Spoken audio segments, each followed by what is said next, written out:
The first rule in investment is don't lose. And the second rule in investment is don't forget the first rule, and that's all the rules there are. I mean, if you buy things for far below what they're worth, and you buy a group of them, you basically don't lose money. What if we're in 1999 again, but with 40% still left to go? One of Wall Street's top macro traders breaks down exactly where we are in the AI boom cycle. Let's talk markets for a second. I want to know, you got back from this conference, and I want to know short-term, long-term, what you decided to do about it. I bought more AI stocks. You did? Absolutely. And when you say you bought more AI stocks, was that the big hyperscalers? Was that the semiconductor chips? So again, I'm a macro trader. Yep. So I just buy baskets. And what I would simply say is it's a crazy, crazy time. If I had to pick, you know, I love always to find historical precedents. You can kind of look at the productivity miracle around the introduction of the PC, 81, 82, really 81, 77. See, I would kind of say 1977 when Apple dropped theirs was kind of like ChatGPT, but it wasn't until Microsoft brought their PC in 81 when you got widespread commercial adoption.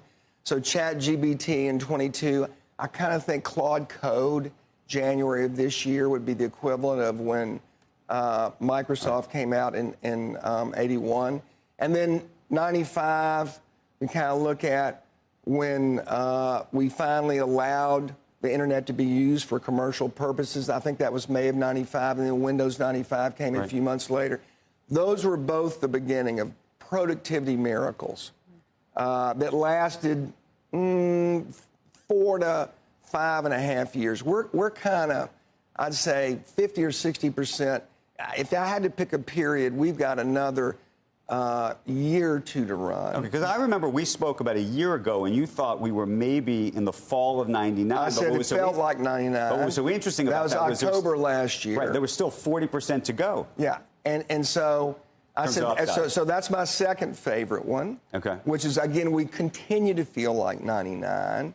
And it's so funny if you kind of compare, if you look at multiples and earnings and everything, we're kind of where we were in October, November of 99. So whether you're looking at the productivity miracles and you want to look at it that way, where we've got another 2 years to run and 40% to go, or you think, I'm going to go pick out a specific time where if I just even look at kind of price analogs and stuff, it feels more like, again, we're back to fourth quarter 99. You've got another ramp to go. You still got you got more runway. What happens after that? Because it's going to be crazy. Yeah, you go back to 2001, you may have 40% more, but if you continued to ride it too far. Well, I mean, just imagine the stock market went up another 40%.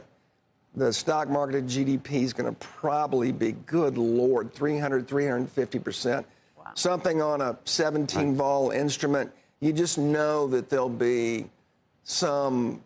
It'll be one of those breathtaking kind of corrections. Or do you play the Berkshire card, which is, I mean, you know, Warren is still sitting on $380 billion of cash, waiting for the moment. Yeah. I'd just be happy to sit on 300. I think you've certainly got a runway. The reason I like 99 is, remember we had Y2K? Yep. And that was kind of holding the Fed back because everyone was afraid of that. Well, now we've got the election this fall, and you've got Kevin Warsh coming in as Fed chairman. Do I think he'll cut rates? No chance. But do I think he would raise rates before the election? Even though, good Lord, we got a 6% budget deficit. We're going to have a 1% GDP spend just from the hyperscalers on infrastructure build-out. You've got so much juice. So you would raise them? Well, I'd be thinking about raising them. I'd want to see the data. But, I mean, for sure you'd be thinking about it. And I think he's going to be constrained before the election. So, again, there's that kind of, you get that feeling again that we're 99 because those guys were holding back because of Y2K, right? And things were just on the ramp. Right. We're somewhere between 1999 and the greatest wealth transfer of our generation. If you're not positioning yourself right now, you're already behind. Subscribe so you don't miss what's coming next.